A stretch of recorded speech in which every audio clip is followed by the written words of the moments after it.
now. Amen. There we go. Bible. Now where do you share this thing now?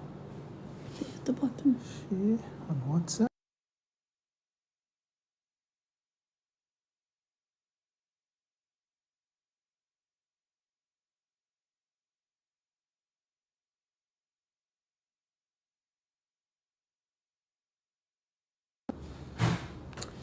All right.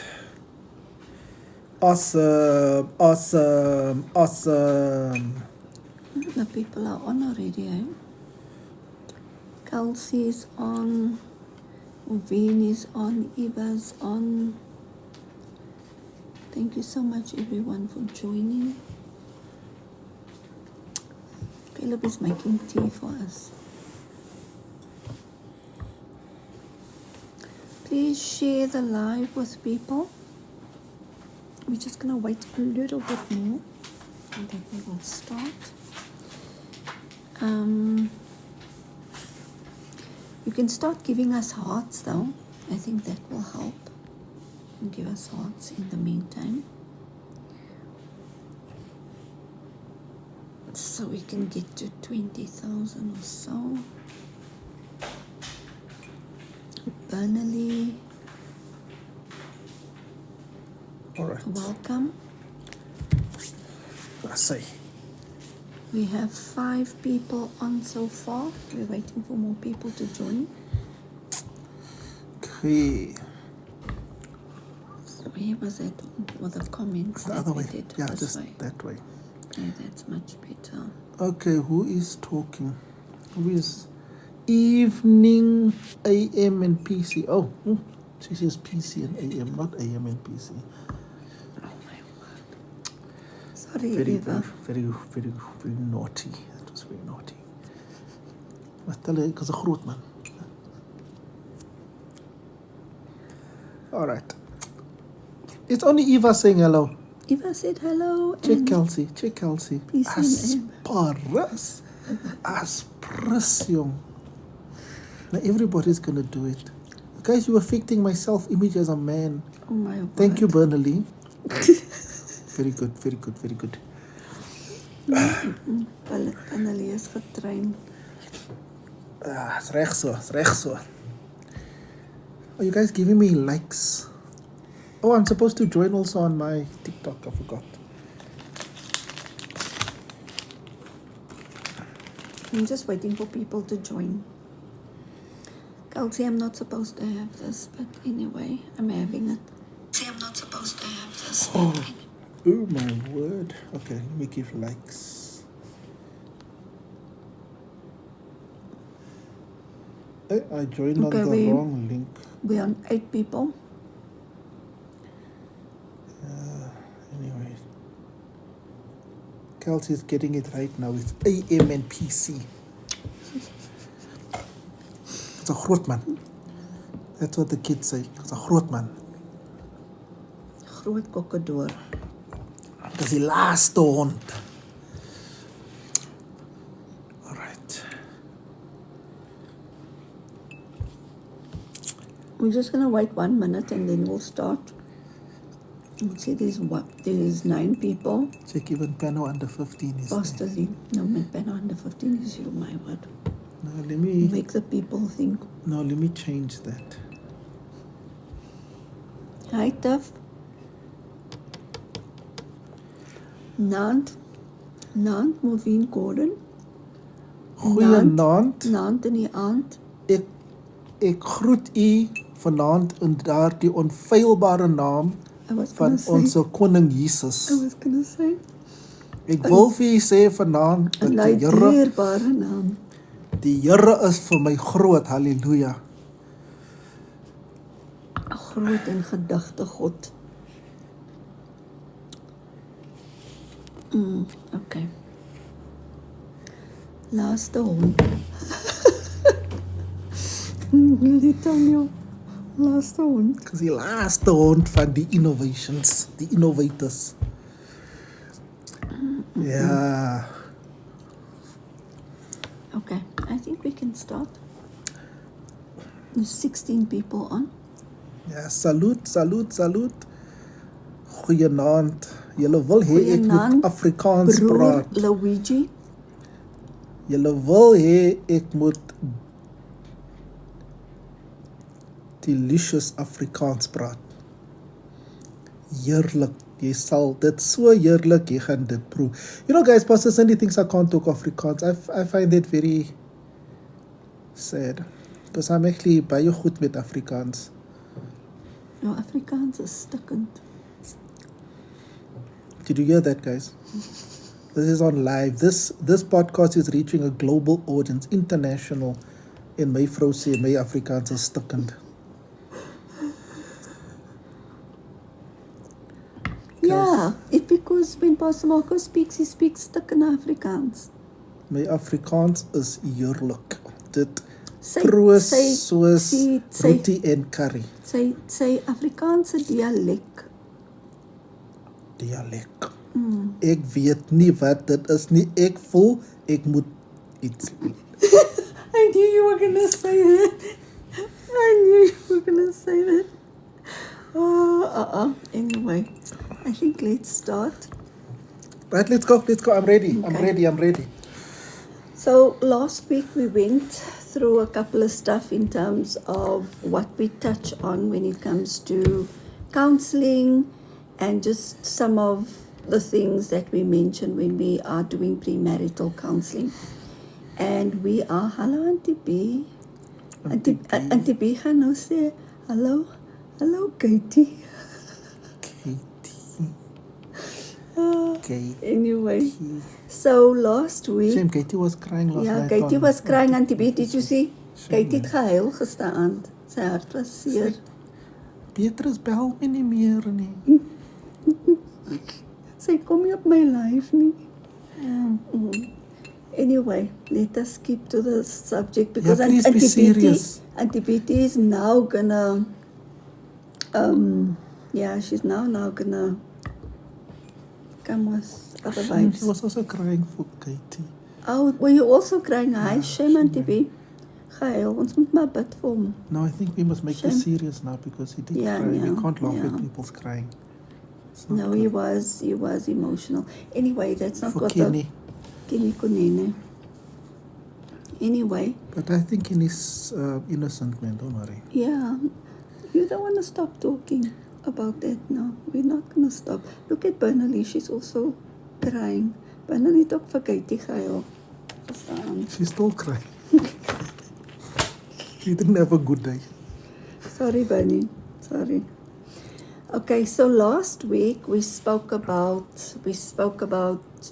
we gave like introduction questions and all of that in terms of marriage, premarital counseling, and some of the things that we touch on. And this week we are going to continue and just give you some insights even on the topics that we're going to be talking about tonight, which is session 3 and session 4. So as you can see, we're just giving you basically overviews and our thoughts on these things. We're not going in depth with everything. Obviously, when we are dealing with couples, sorry, our dogs are fighting. When we are dealing with couples, we obviously go according to how Holy Spirit leads us and what we need to focus on. When we go into premarital counseling, we'll find that sometimes there are topics that we need to go into a little bit more with some, and then other couples don't need as much of that. So it's really just couple dependent in terms of how we do all of that.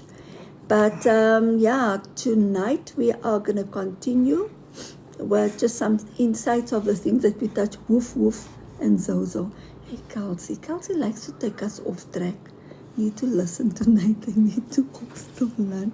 They have had issues. Zoe ran away from home I today. think we need to bring Fiona on. Maybe Fiona will teach Zoe some manners because Zoe stressed us out today. She's very naughty. But so what we are going to do this evening, we're just going to give some insights. And one of the first things we're going to touch on this evening is parents and in-laws. When you are getting married, how do you deal with those kind of things in terms of How much time do you need to spend with your parents? How much do you expect your partner to join when you are spending time with your parents?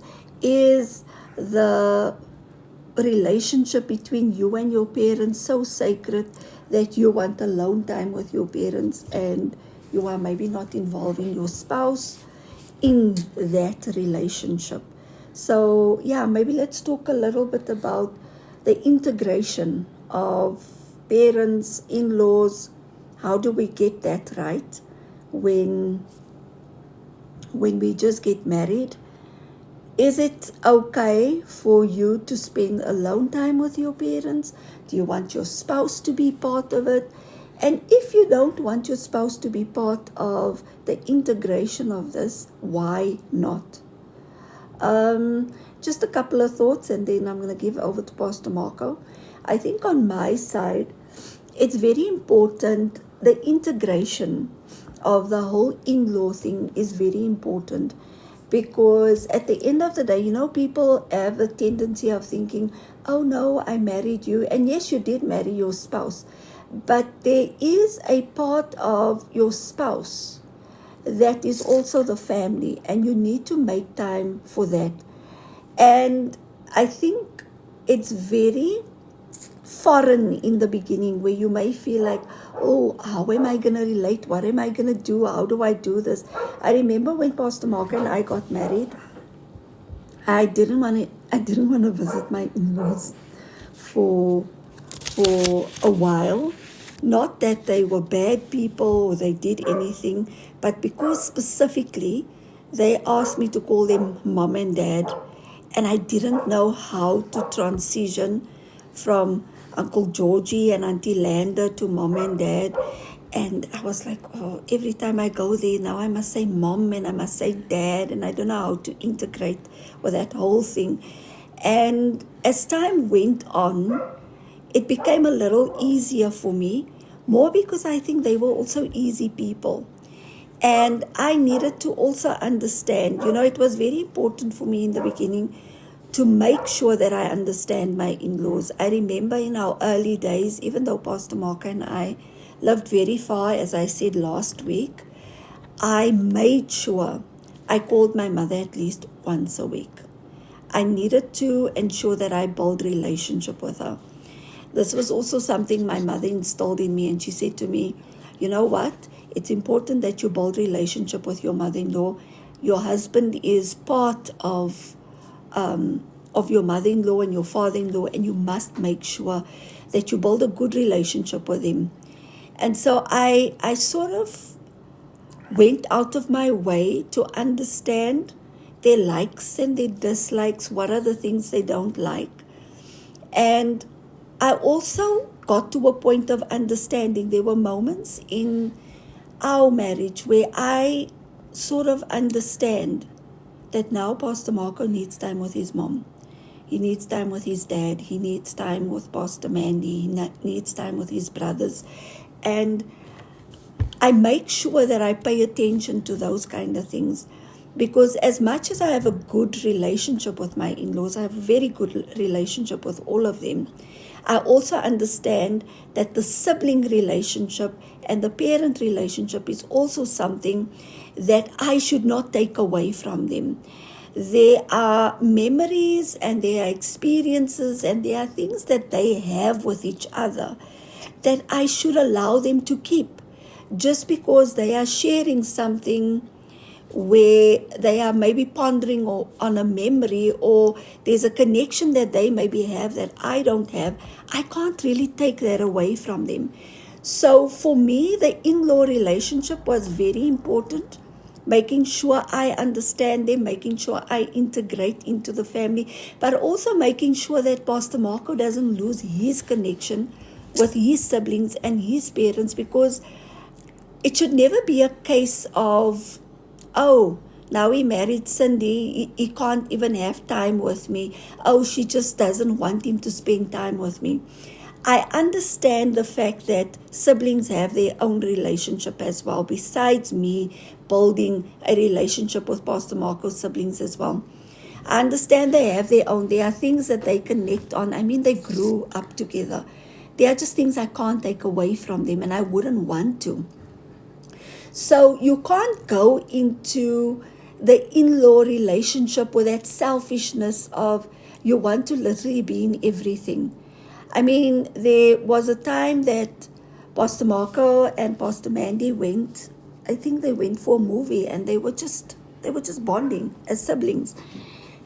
And someone asked me, now where is Pastor Marco? I can't even remember who it was. I said, no, he went out with his sister. They went for a movie. And the person asked me why.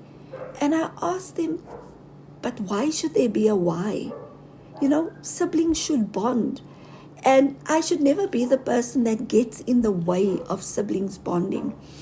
And that is something I think that sometimes when we go into in-law relationships, I think that the person maybe that comes into the marriage may feel insecure because they don't have the history with that person that maybe their spouse has with the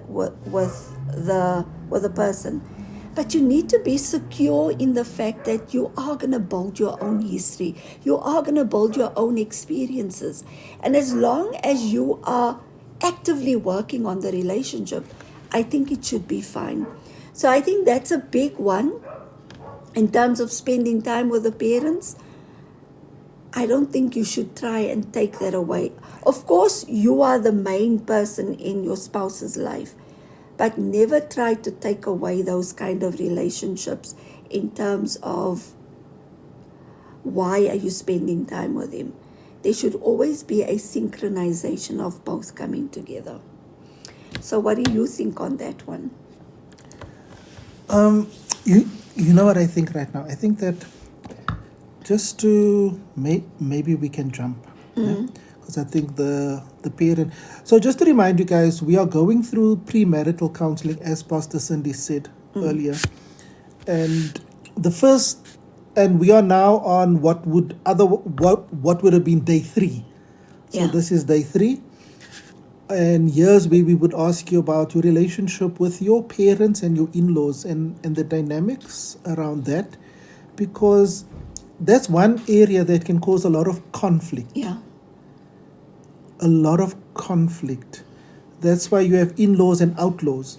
But I think Pastor Cindy covered that adequately in terms of that. The only thing that I can throw in there is a scripture that says, for this cause shall a man leave. So a man leaves his mother and his father, and he is then joined to his wife. And one can say a lot about that, but I think for tonight, because we got a lot actually, there's some juicy stuff coming, I want to move to the next one that we talk about, and that is gender role expectations.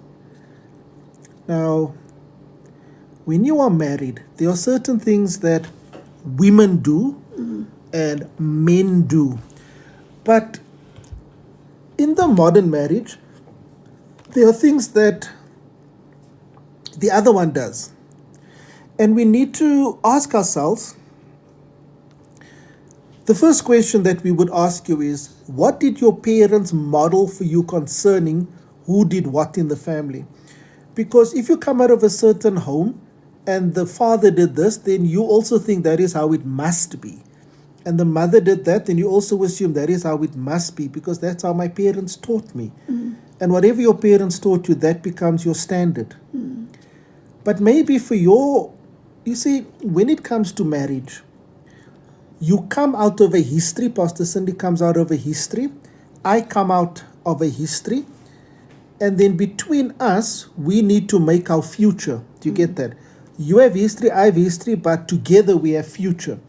And we need to dictate between us, like you do you, like y'all, you do you, and we'll do we'll.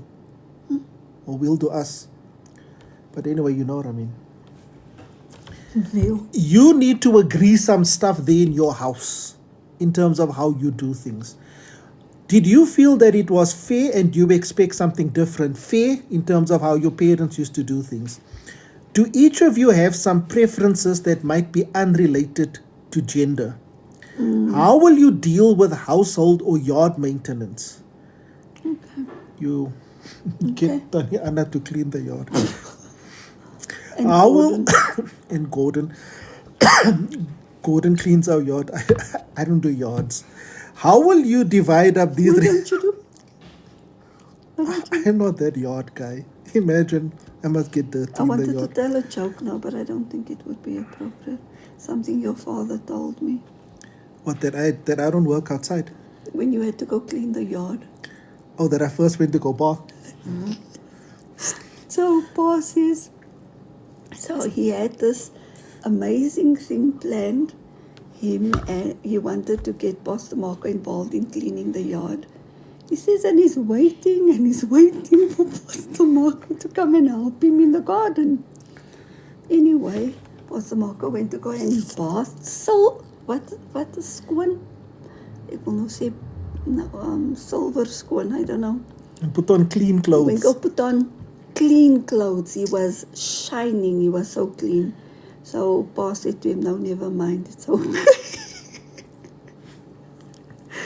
So that's why we have Gordon and we have Tanya Anna.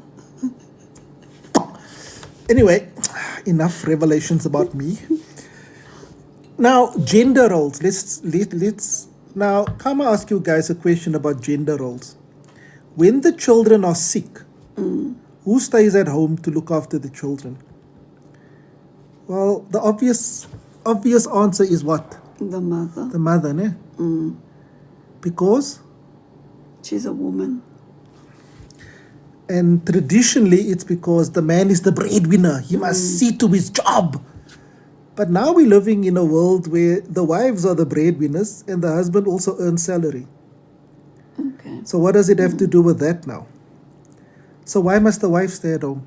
She's the she's the breadwinner. So what is the reason now? I'm just challenging paradigms, that's all. Don't now go check salary slips. It's not that moment. I'm just challenging paradigms and things that we never thought about. Things that we need to start thinking about is, my role is 1, 2, 3. Why is that my role? Did I just inherit this particular role? Like at home, I do all the cleaning in the house. I do the dishes. I do the washing. I do ironing.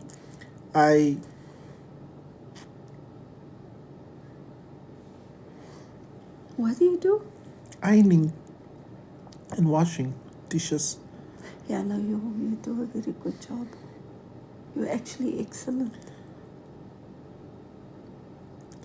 Okay, but why is everybody surprised? That is my question. Because you do such a good job. That's why. Okay, so the truth is I do none of those things, right? But why did you feel something when I said that? Because men traditionally don't do those things. But sometimes men do. And if they do, then they did. And it's fine.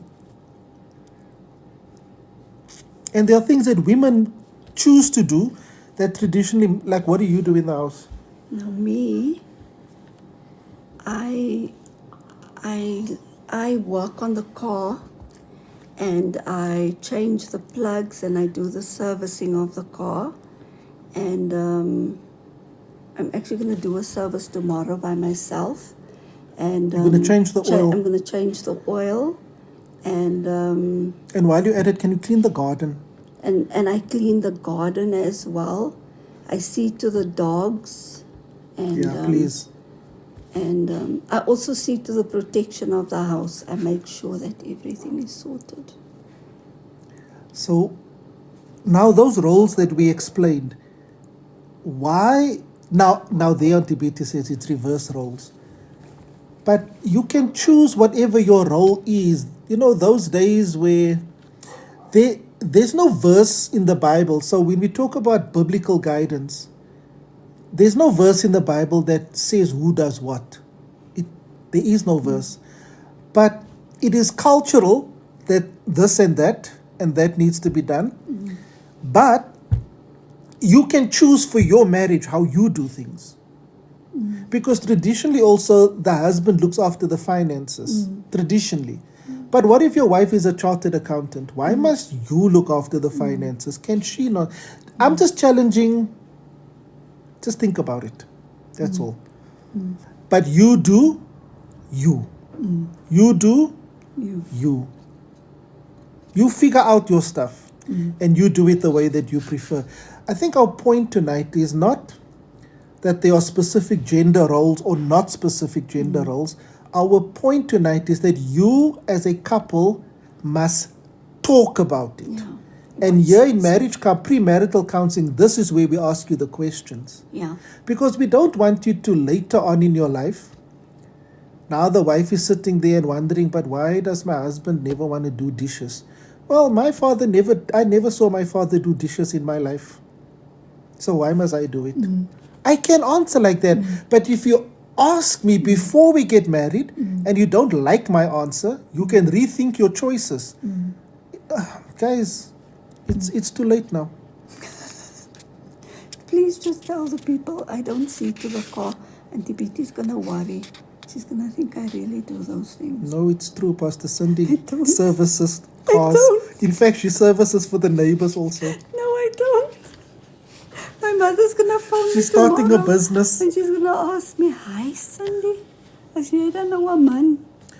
Luigi does dishes in appreciation for what his wife does. Yeah. All right. I also appreciate your food. That's why we got a dishwasher.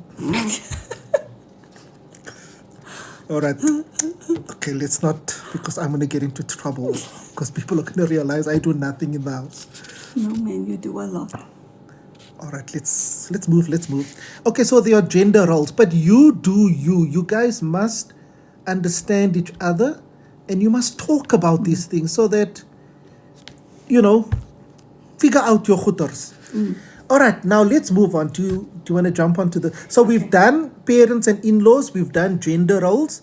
Now we're going to talk about how will you resolve heated conflicts. You know what? Heated conflicts. If your marriage, if you've never had a heated conflict in your marriage, are you even married? Come I tell you what. If you and your husband or your wife have never had a fight, you are married to your brother and or your sister. It's not real. No, but brothers and sisters fight also. Is it? Oh yeah. Okay, but you get my point, huh?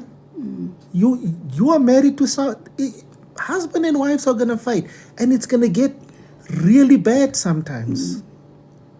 So you need to agree now how you're going to behave when the conflict comes. When you're cool. Then I always say this to Pastor Cindy. One of the problems that I see when it comes to conflict is this. People only want to resolve conflict when they're angry. Ek gaan hom face, ek gaan hom nou vertel, ek sal my nie vertel nie, G. And then you go and but why can you only talk when you're angry? There are two times or two contexts in which people are very willing to fight.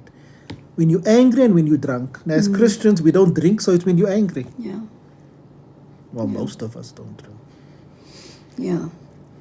So some of the questions that we deal with when it comes to how to resolve heated conflicts is what can you learn about how your partner likes to deal with conflict based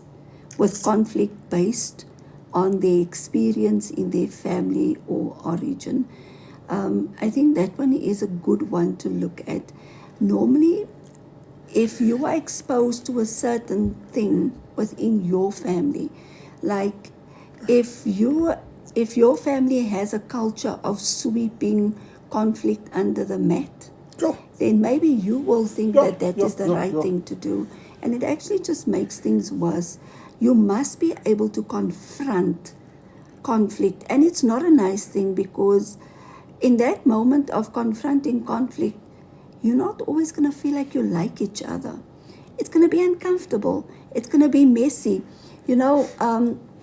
As Pastor Marco was saying earlier, if you don't have the ability to bring out the uncomfortable things and you haven't fought badly, then you are literally just colleagues. You are very, very clinical and very very mannered with each other, and that's not what marriage is about. Marriage is sometimes about, you will know my good, my bad, and my ugly, and those are the kind of things that needs to come out, because that is where you actually get to a place of solution. So you need to understand, how does that person deal with conflict, and those are also the areas where you will begin to understand. Say if someone can't deal with conflict, now don't just leave it there, go dig a little bit more. Maybe that person had a bad history or experience with conflict. Maybe they could never ask questions when they were upset. Maybe the parents always quieted them. Now they feel like, I can't say what I want to say. Because here's the thing, even if someone is silent, it doesn't mean that the thing is sorted out. Silence is actually the worst form of conflict. Because if you are not speaking, nothing gets resolved. So that's an important one. And then what feels comfortable to each of you as your partner gets upset. So you need to understand now, okay, this person is upset. How do I deal with this specific thing? Can either of you ask for a time out to calm down and be creative in your problem solving? Do you have that communication in your marriage where you can literally say, you know what, right now, I feel like I'm going to explode. I can't answer. Can I just have time out to think about this so that I can answer things a little bit better tomorrow? Because the screaming sometimes may work for some people where they feel they've had a release. But for some people, the screaming and the upsetness and all of that could actually be so overwhelming for them where they feel like they just want to run away. So you need to be open and say, look, when it comes to fighting and stuff, and if you're going to scream at me or you're going to do this, I'm not going to be okay with it. In actual fact, it puts me off. It puts me off in such a way where I feel like I've lost my balance. Please, can I take time out? I know that you have said what you had to say, but can I take time out? Can I have quiet time just so that I can process everything? Because maybe the one is a screamer and the other one is not. And you need to understand those dynamics. Do you want to add to that? And when we talk about the one is a screamer and the other one not, we're talking about the conflict stuff, eh? This is now not about other things. No, sorry, go. You know, once upon a time, it's like with Pastor Cindy and I, we used to have fights and conflicts and things, eh? A long time ago. Until we realized that I'm always right, and that solved everything. But you know what? I asked these questions to Caleb now. I just tested Caleb and Caitlin. And then Caleb said, how you win conflict in a marriage is to say to the woman, you're right. So you're not getting this thing right. Okay. You must take Caleb's counsel. But yeah, we don't fight anymore. We used to do something that annoyed Pastor Cindy. I had Very much. It's like, do you have rituals or tools to help you deal with conflict? And I learned this thing at work, né? And it goes like this. Here you have, I think it's called the talking stick or something. So grab it. So when you hold it, you have 1 minute that you can say anything you want and I'm not allowed to disturb. Then when your minute is done, you give it to me. Then I've got 1 minute. This is conflict resolution. To say anything that I want to say, and Pastor Cindy is not allowed to disturb me. Then I give her the stick. Then she's got 1 minute. Now that's a very useful tool. And we found that it did work. Until I started realizing, gimme. Then I keep it for 1 minute and I say nothing and I just enjoy the quiet. Then I was upset. Yeah, and 1 minute is 1 minute. You're not allowed. Yeah. And then I would just take it and say nothing for 1 minute and I give it back. And then I take it again.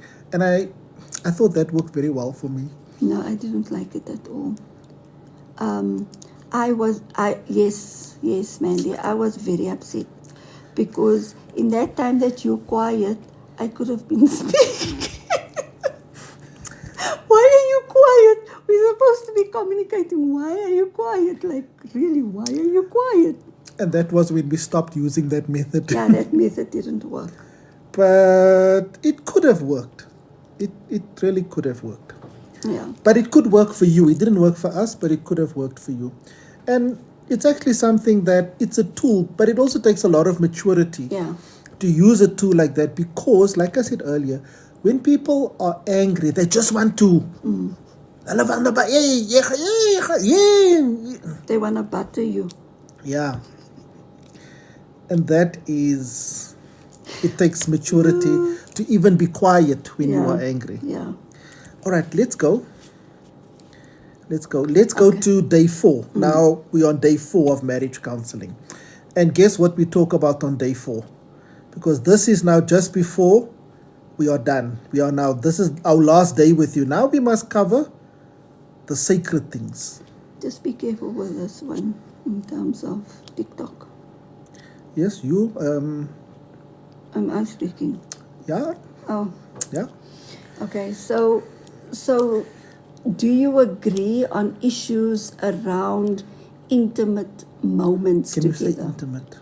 Intimate. I don't know if TikTok allows these words. I don't know what TikTok, so that's why I'm trying to. All right. Okay. Let's just use, like TikTok has an issue with some words, Yeah. no? You can say intimate. All right. Okay. So let's talk about intimate moments. So, Like, would you like to have an intimate moment? Anybody?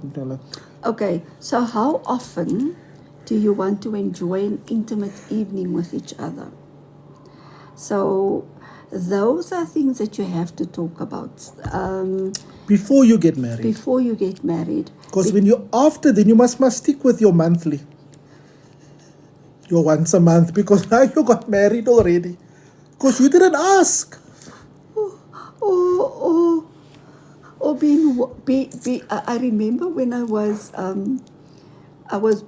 working at ABSA, the people were laughing, and this one particular person was saying, I feel sorry for you guys. 2:00 in the morning when you wake up, you must wake up because so you have to agree on those things. Are you going to wake up 2:00 in the morning, 3:00 in the morning, 5:00 in the morning?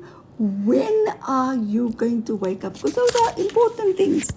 And people don't always want to think about these things. You know what movies have done? Movies makes these things seem so seamless. Like there's just going to be a feeling and you're just going to know what to do and all of those things. But you have to talk about this because this is one of the important things in marriage that people don't talk about. Talk about what are your different preferences when it comes to intimacy. Are you... And by preferences, we mean preferences. Things that you prefer. Yes. So you have to talk about what you like and what you don't like. Yeah. Are we praying? Nia Trish, what are you thinking? We're talking about intimacy. Not with God. With each other, Trish. So you have to talk about those kind of things. What are your preferences? Those are kind of things that people don't always want to talk about. Yes. And I think especially women. Women are very quiet when it comes to those kind of things. Because there's this notion that men are sensitive if women would maybe talk about preferences or what they like, what they don't like. And that is also a big thing. And you have to get over those things. Because if you don't, then you're never going to have the, let me say, the richness of the intimacy that you're supposed to have with each other. So there must be communication. In fact, before intimacy, there must be communication about the intimacy, as we are saying. And then, are there certain things that are clearly off limits? Those kind of things are very important to talk about. Do you? Like what are you really not going to do? Because maybe your husband came into the marriage thinking, "Oh, I can't wait. Tonight we're going to do that one from the TV." And then you shocked because you never spoke about it because you didn't watch the same episode. And then you say to your husband, "Waar was jy?" And now you talk about, now it's too late. You say you must talk about it before so that you can have agreement. Jesus said we can't do that. All right. So very those, good. and then also, do you agree to talk about your intimate concerns at a time when you are both feeling creative and relaxed and not during intimacy? So try not to bring up the conversation. Try to bring up the conversation when you are just normal. Because people always want to bring up those conversations when there's a fight. Yeah, I must wait for the first Sunday of the month or the last After Sunday of the month. communion. So Only on communion Sunday. So those are the communion Sunday.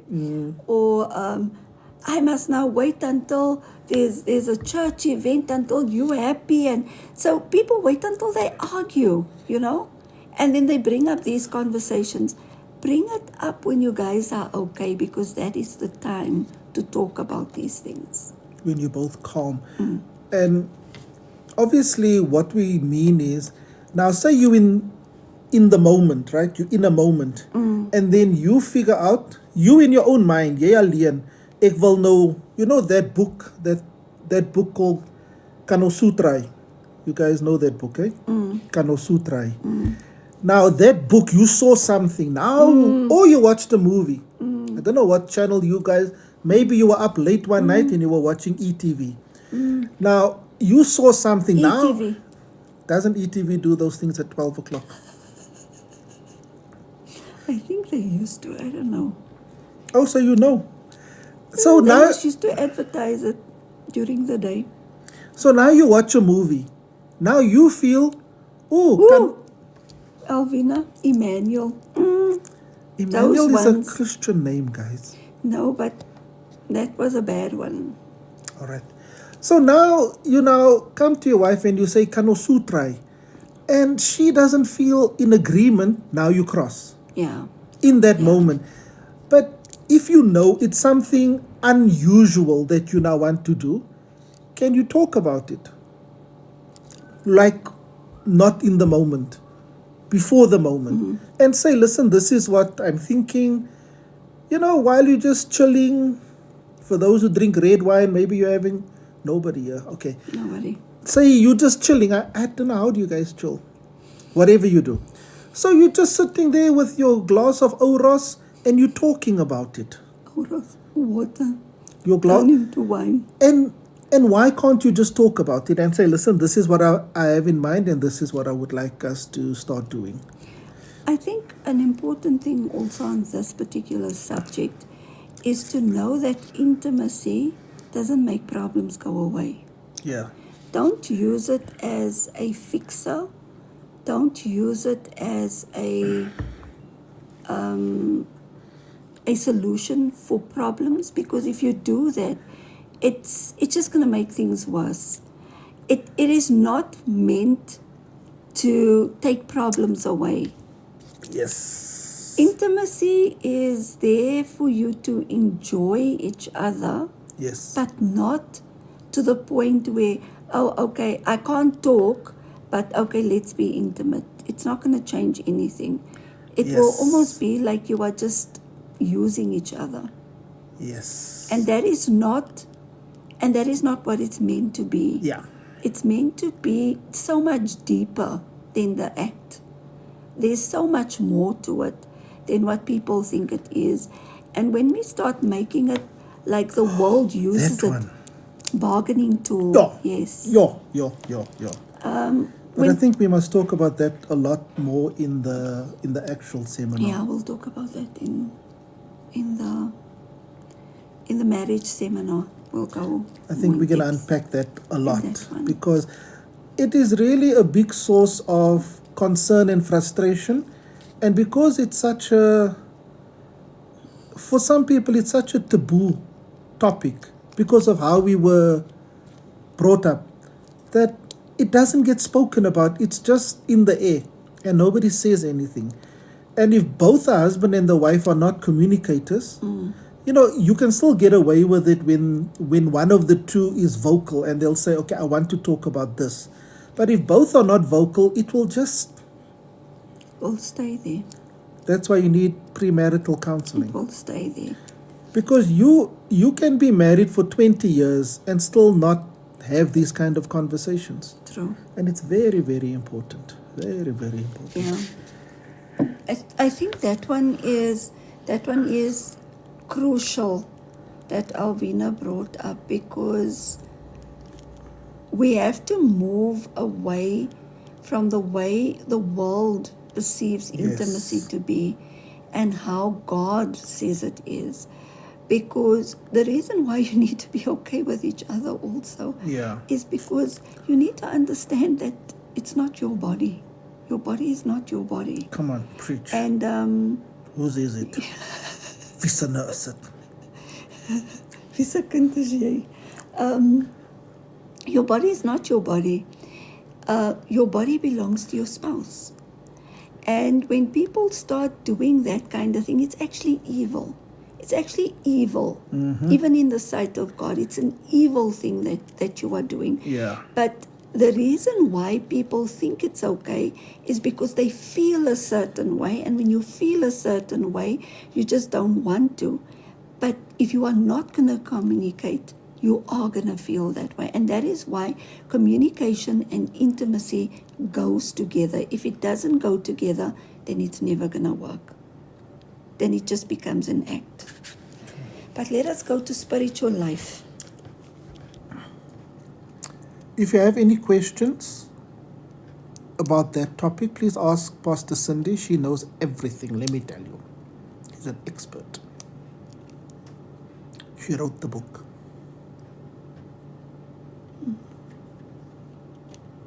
What did you think I meant by expert? I mean, I'm talking about the book now. With you, I never know. But there's most about the book. I never know. Register for next week. Let's talk about spirituality. Now, when it comes to marriage, there are things that we mustn't take for granted, eh? Because you think your husband is saved, Yeah. and you think there are some things that are obvious because he's born again. But you need to get stuck in. And you are going to find, if you listen to all the questions that we cover in premarital counseling, you will realize that we are trying to prevent things from coming out after you get married. So now we talk about spiritual life. What does spirituality mean to you? Because some people are going to tell you it's about the universe. Spiritual things is, you know, when they start saying it's the universe, now you think, no, it's Jesus. They're talking about the universe. Exactly. And then they say Jesus is in the universe and the universe is in me and I'm in. All gods are the same God. And now you, like, but you said, yeah, so you just need to, and then what type of participation are you going to have in ministry? You need to discuss this, because now you're going to find that the wife wants to be in ministry and the husband is not equally interested. He's a little bit, but but he's of that, you must have boundaries and all that. Now you as the wife need to figure that out before you get married. This brother wants boundaries. And you don't want boundaries. You called into fivefold ministry. You want to do it. You sold out for Jesus. You want to plant a church. Then after you get married, he says, no, you must have limits. Care. Character. You must agree before you get married, not after. Like Pastor Cindy and I don't have boundaries when it comes to ministry. We are in ministry. Yeah. So if she wants to have boundaries, then why is she even married to me? And I think that is a crucial thing that needs to be discussed, because you find that before people are married, they are so fired up for God, and they are just excelling in God, and then after marriage it's like they go backward, man, and you look at them and it impacts the woman more than it does the man oftentimes, because the woman has to submit to the man. Yeah. So if you have not cooked and you're in a prayer meeting, your husband's going to call you out. Not that you should neglect your duties when you are in ministry in terms of a wife and whatever you have agreed on, but there will be unnecessary things that the husband will say, oh, you're not doing this, it's all just ministry. But when it's ministry, you give 110%. When it's me, you give 60%. So you need to understand that kind of thing, because he is now the head of the house and you have covenanted with him. Know what you have covenanted to, because now he's saying to you, or let us do this kind of scenario.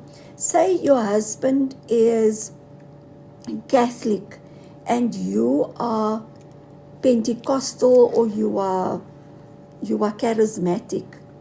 There's even a difference in that. It doesn't mean because you're Christian that you are both the same, because even within the denominations there's differences. Because what if he now says, I want the children to be baptized the Catholic way, and you saying, no, I need the child to be dedicated? Then itself is also something. So you need to look at those kind of things, because now there will be differences and now you're going to get frustrated. And then there are so many women out there that is crying, and my husband doesn't understand me, because now the husband is maybe at a more traditional church, you at a charismatic, prophetic, Pentecostal, apostolic church, which is completely different. So you can't even say, no, he's Christian. And a lot of people try to do that kind of thing. And they say, no, he's Christian, or she's Christian, she's Catholic. What does that mean? What is her belief system? What is his belief system? Because even for men, it can cost you if you don't ask those kind of questions.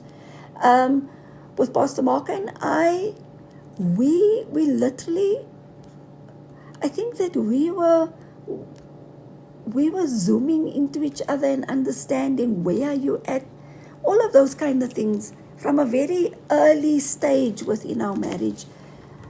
We needed to know that we think the same, because destiny was too important for both of us. So that is something you need to think about. You can go. Yeah. You know, something that you must, ladies, women, must be very careful who you marry. Very, very careful. When you as a woman, you have a calling.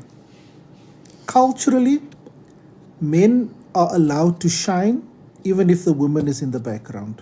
Culturally. Yeah. It's a very accepted practice. The man can shine. But now you get scenarios where the woman is shining and the man is in the background. And that causes problems in the marriage. Yeah. Can I start again? Men don't mind shining if their wife is in the background. Then they sing, it must have been you out in my shadow. Then they sing that you're the wind. Wind beneath my wings. And the wife being the wind beneath your wings, it's quite acceptable culturally. But the husband doesn't want to hear that he's the wind beneath the wings. He wants to shine. Yeah. Now here's the problem. You as a woman, you want to go full out in ministry. But now you got to put on brakes for yourself. You know why? Because you don't want your husband to feel that you are overshadowing him or outshining him. So the women pull back. Yeah. Because of the husband. Yeah. And it's unfortunate. Because there's hardly anything you can do, because now it's interfering with your marriage. Yeah. Because the husband doesn't want to do all these things. The wife wants to do it, but she must hold back because of his Causes problems at van home. uit nie lus nie. It's a bietjie te veel kerk. But she wants to go. Yeah. But even if you say nothing, even unspoken body language and behavior will cause her to pull back. Yeah. Because she doesn't want to outshine you. Because everybody can see that she is like everybody's going, oh, Pastor Sunday, she's the one, she's our lady, she makes us crazy. Pastor Sunday! And nobody's saying my name. You know, Saul has slain these thousands, like Marco has slain these thousands, but Cindy has slain tens of thousands. Now everybody's like, oh, she changes my perspectives. She wrote a book on marriage. What have you done? You can't even prophesy like I'm exaggerating. I know I'm powerful. Yeah, you're very But anyway, just assume that I'm now a jealous kind of husband vibe. So I become jealous of her ministry. Because she's in a spotlight that I'm not. Oh, everybody invites Pastor Cindy. She's going to preach everywhere. Pastor Marco, he goes nowhere. Now me, I'm chopped liver in this marriage now. You get me? Mm-hmm. Now, if it was the other way around, Pastor Marco is your perspective changer. Me, I'm preaching overseas. Everybody's fine with it. And Pastor Cindy, I just sing, you are the wind beneath my wings. And it's fine. And I think with that one, the woman is also fine with it because Yes. because the woman doesn't want to. Women never want to overpower, or overshadow, or make their husbands feel bad. So women, the natural thing that they will do is that they will pull back. That's it. And then the husband, yeah. Just that's a be difficult careful. one. Ladies, just be careful. If you're already married, sorry. It's too late. Sorry, Bongani. But that's sorry. why this marriage matters is for the single ladies as well. Even if he drives a Bugatti, what? I woke up in a Bugatti. Don't worry yourself with this Bugatti. Vra for him, if I'm shining, are you gonna? Oh, how secure are you? How secure? What? Are you comfortable? Are you secure? Because sometimes a man's esteem is in his shining, being seen. Everybody must tell him this, and they must, you're the man, you're the preacher. Now they tell his wife all these things, and he's must standing there in the background, and people ask, who's that guy who was with Pastor Cindy? Which is what happens to me, guys. Who's the guy that was carrying Pastor Cindy's Bible? Then I'm like, oh, it was me, chopped liver. No, that's not true. You can exaggerate. Oh my word.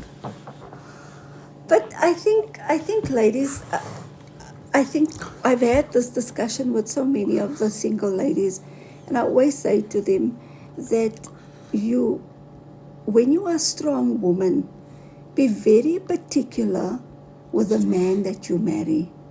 Be very particular with the man that you marry. You can't get married to a man who is not secure in his identity and who he is. You can't get married to someone who is going to feel like you are outshining them. You must, if you have a strong calling on your life, then he must be able to handle your calling, and he must be able to handle you. Which a lot of the ladies know. I've had this conversation with them personally, in terms of what kind of guy do you look for. You can't just be with anybody. And that was really one of the reasons, as I said before, why I realized Pastor Marco was the right person. Because he didn't care about all of those things. And when people are, even strong women want to be, exactly, all women want to be led. We were made that way. Guys, me, ne? Pastor Cindy is powerful, no? But this is what I do every morning when I wake up. I just do this. And then she knows she must bring me coffee. And then what do I say sometimes? And then she says no. But No, still, I don't say no. I say, what is that? I say, what is that? Then he say, you're supposed to know. but other people are going to know The I really click. do it. You were The supposed to click. say it doesn't happen. The click. No, it's a joke amongst the two of us. Okay, but anyway, boys, the lesson is be secure. And ladies, just, you know what, just choose right, choose the right guy. Pastor Mandy made a very good comment there. She says, even strong women want to be led. That has been my experience with all women. They want to be guided, even though they are strong. Now, you as a woman, if you were a strong woman and you married a weak man, it's too late. You might just gonna have to see how you figure life out. You must come for counseling. We'll work it out. It's unfortunate it happened. Yeah. You didn't know, but we can still work on it. Maybe we can help him with his self-esteem or whatever, but we're gonna have to sort that thing out because it's gonna limit you as a woman. It's like, and it's not only ministry, guys. I know I'm referring to ministry now, but you can't have a man who, because you earn more, you got a bigger job, you the CEO, Success. and now he holds it against you because you outshine him. Not all men are secure. Yeah. Not all men are secure. Okay. Do you want to... Just this one thing, when a man can give you something better than what he has, then you know that he's a secure person. When Pastor Mark and I got married, I had a conquest, eh? Yeah. What did I have? A conquest. Yeah. And what did you have? I don't know. Was Can't it a remember. Mazda? I can't remember what car. Or he had. But the GSI? But Pastor Marco's car was better than my car. And he said to me, because my work was further than his work. He said to me, I actually don't want you to use your car, use my car, and then I will take your car. And I remember a lot of the men around Pastor Marco asked him, why are you letting Cindy drive your car?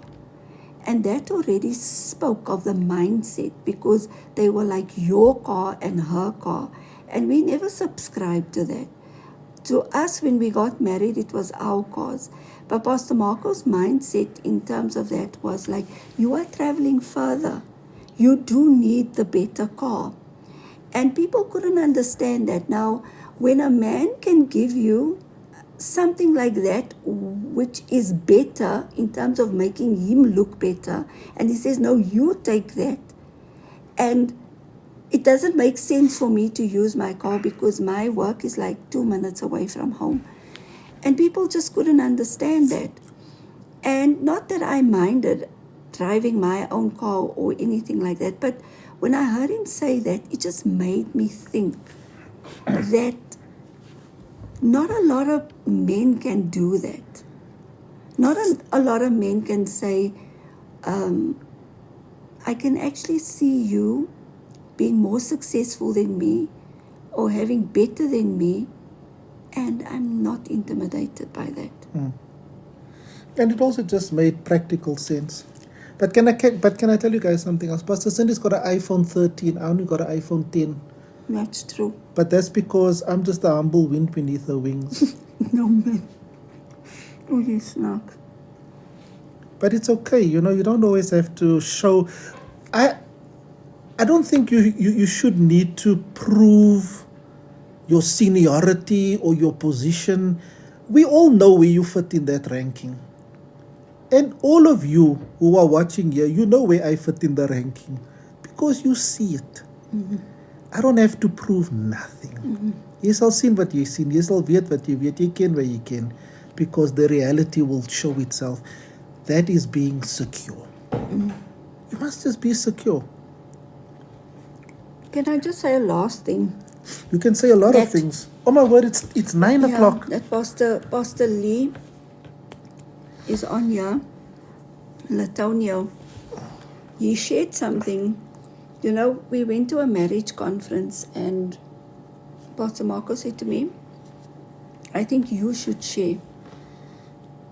And I did everything when we were sharing. And it was couples. Couples had to share, and everybody was sharing together. And I was the only one that shared alone. And Pastor Marco came up for, I think, 5 minutes. And he started sharing something. And this was what Pastor Lee said. He said to Pastor Marco, I I have not come across a man with so much confidence.